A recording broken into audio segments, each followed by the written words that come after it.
Homeschool Advisor on The Richard Syrett Show. All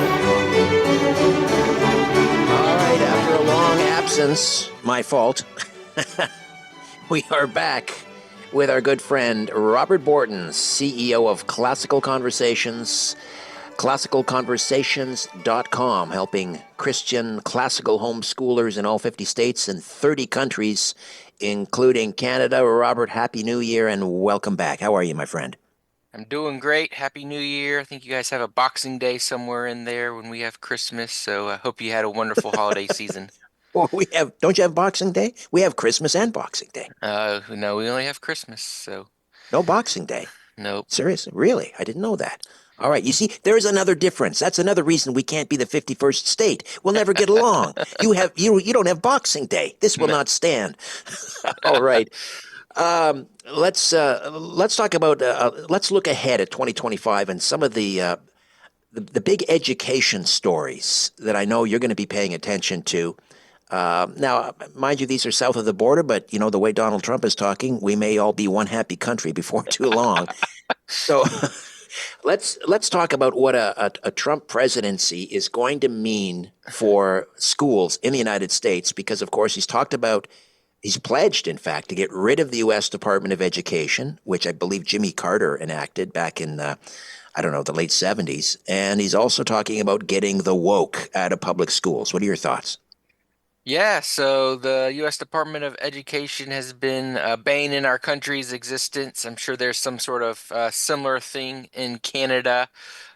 They're promised the more that we centralize education, the better the results would be, and they'd be able to keep costs down because they'd be able to centralize activities, and that's been the exact opposite case. And so I think he's serious about doing it. You know, there might need to be some help in Congress, but I think they have plans to at least weaken it through executive order and moving things around, giving states possibly some block grants as they figure out those mechanisms for unwinding it. I talked to a local congressman whose wife is helping kind of get the head of the new Department of Education, Linda McMahon, through the process. That's likely to occur pretty quickly. And Trump's marching orders to her is to shut her down, as we like to say here in the South. And so, you know, I think it's going to be a heavy lift, but I think we will see some major progress here in the first 100 days of the Trump presidency. Now, if he's intent on getting the woke out of schools and also, I don't know, whatever else he has in mind, doesn't he need the U.S. Department of Education in order to, let's say, withhold federal dollars from schools to use that as leverage to accomplish some of these other issues that he wants to tackle that's happening inside the public schools? Yeah, I mean, that's the problem and the benefit of centralized power is once you get it, it's easy to say I'm going to use it for good because the other side used it for bad. I don't know the mechanisms on the block grant side, if they could possibly say if these rules are in place in your state, you're going to get more money, or if you have these rules in place, you're going to get less money.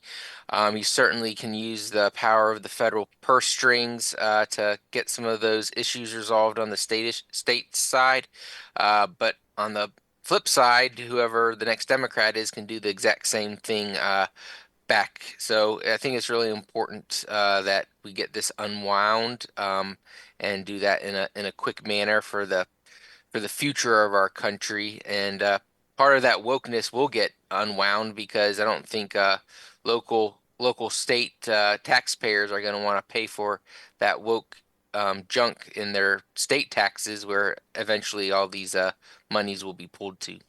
All right. What does this mean for homeschoolers, though? I mean, they're presumably homeschoolers got the woke out of the house a long time ago. That's why they decided to homeschool.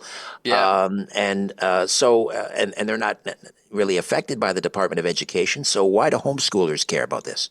Yeah, I think the homeschoolers care about it because it's of course, it destroys the culture around us. We still have to live in this culture, and as long as we have a Department of Education, it will continue to decline.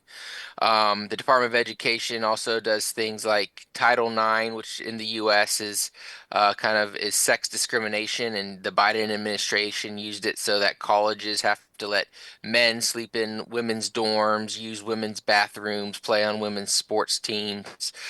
So getting rid of the Department of Education can help get rid of some of these things that we could see in our society around us, and ultimately that will make it a better place for our children in the future. But as far as specific things, luckily the federal government has no effect on homeschoolers, and we want to continue that way.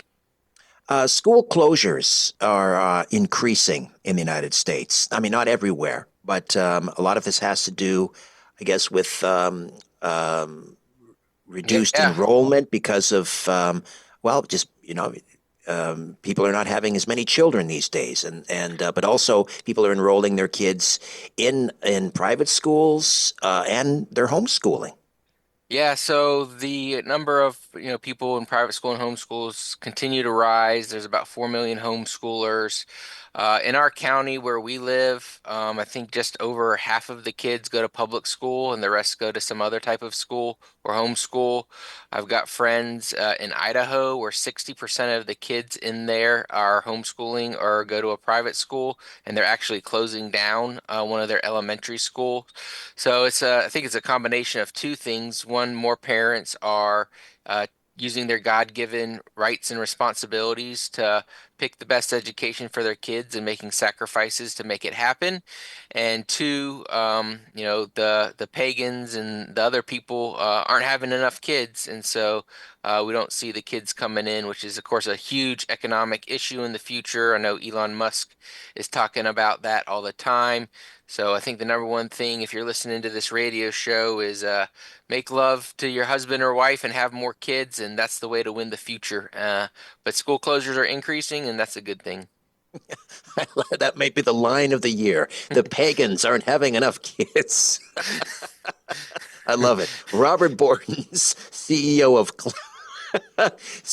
of Classical Conversations, helping classical and Christian homeschoolers in all 50 states and 30 countries, including Canada. ClassicalConversations.com. Robert, a great way to kick off 2025. Thank you so much.